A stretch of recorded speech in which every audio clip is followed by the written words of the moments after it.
Naquele vídeo da semana passada que eu falei sobre o encontro dos portugueses com os charrua, onde atualmente é Buenos Aires, às margens do Rio da Prata, eu mencionei que aquela viagem havia partido de Lisboa, foi organizada por dois comerciantes de Lisboa, né?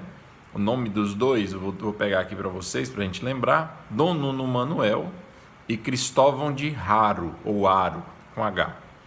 E que os capitães dos navios foram Estevão Frois e João de Lisboa. Bem, nós já sabemos como foi a viagem de ida e o encontro deles com os charrua. E eu fiquei de dizer a vocês como foi a volta. Muito bem, então o que aconteceu? Primeiramente, o João de Lisboa vai partir na frente, tá? Então o João de Lisboa não fica muito tempo ali nas margens do Rio da Prata, ele logo volta e vai parar na feitoria do Rio de Janeiro. Ali na feitoria do Rio de Janeiro ele vai abastecer o seu navio com pau-brasil, carregar o seu navio com pau-brasil, alguns escravos, e vai partir para a Europa. Ele vai chegar na Europa, aliás, na Europa, né? Na Ilha da Madeira, em outubro de 1514.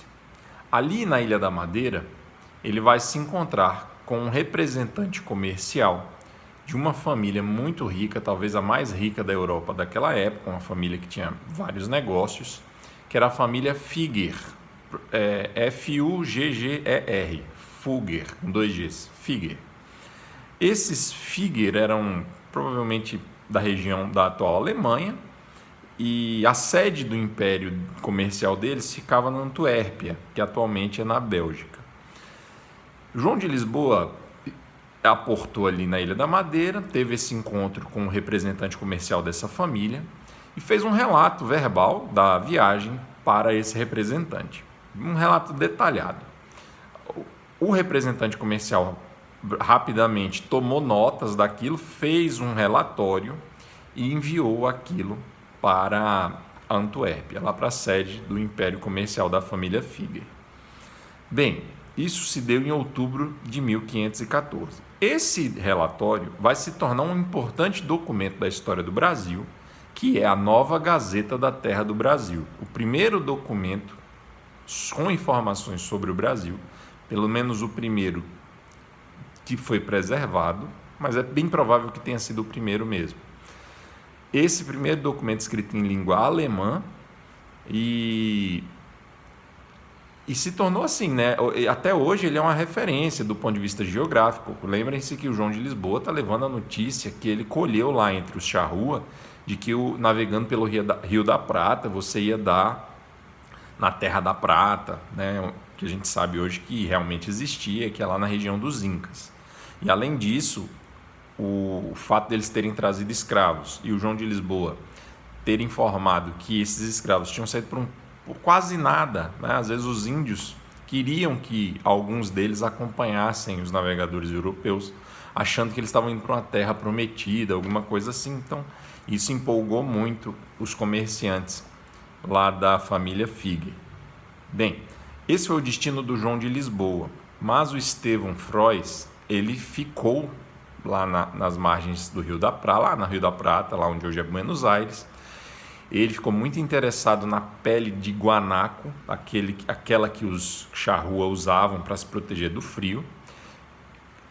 Fez uma carga, carregou com peles de guanaco. E mais ou menos no fim de julho de 1514, só no fim de julho ele vai partir do Rio da Prata. Aí a gente tem notícia que ele vai atingir o Rio Grande do Norte. E lá no litoral do Rio Grande do Norte ele vai chegar com o navio totalmente avariado, precisando de reparos. E aí ele tenta desembarcar, mas ele é atacado naturalmente. Eu já falei aqui dos potiguares do litoral ali do Rio Grande do Norte.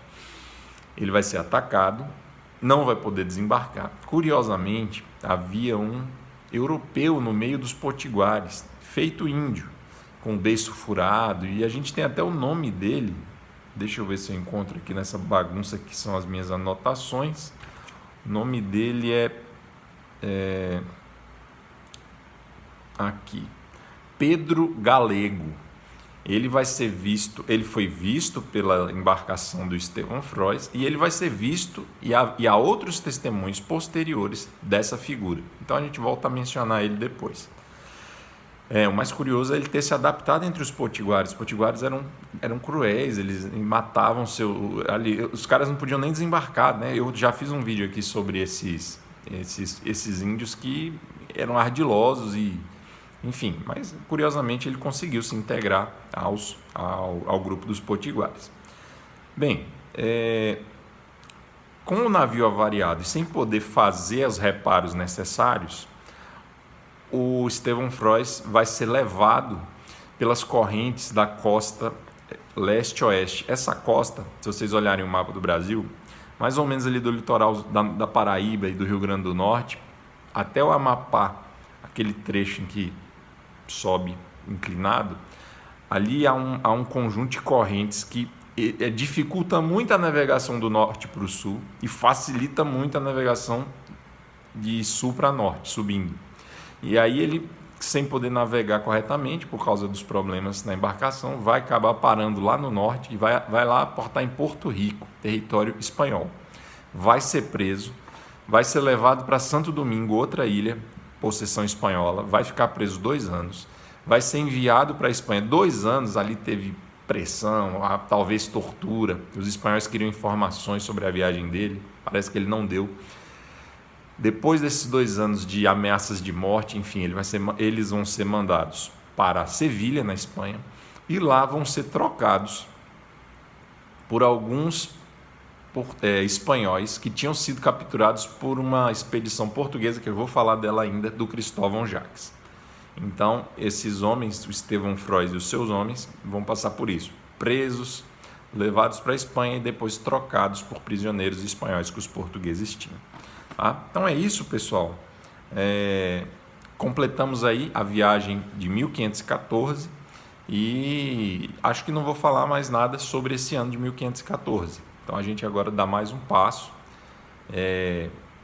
Eu fiz um vídeo, o 147, que é sobre a continuação da história daqueles 2 franciscanos que eu falei num vídeo anterior, que fundaram a primeira igreja no Brasil em 1503, 1504.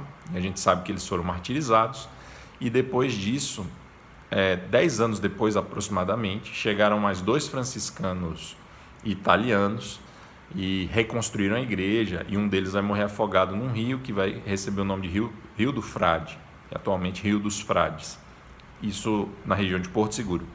Se você estiver curioso com essa história, volta, é o vídeo anterior a esse, o 147, beleza? Um abraço.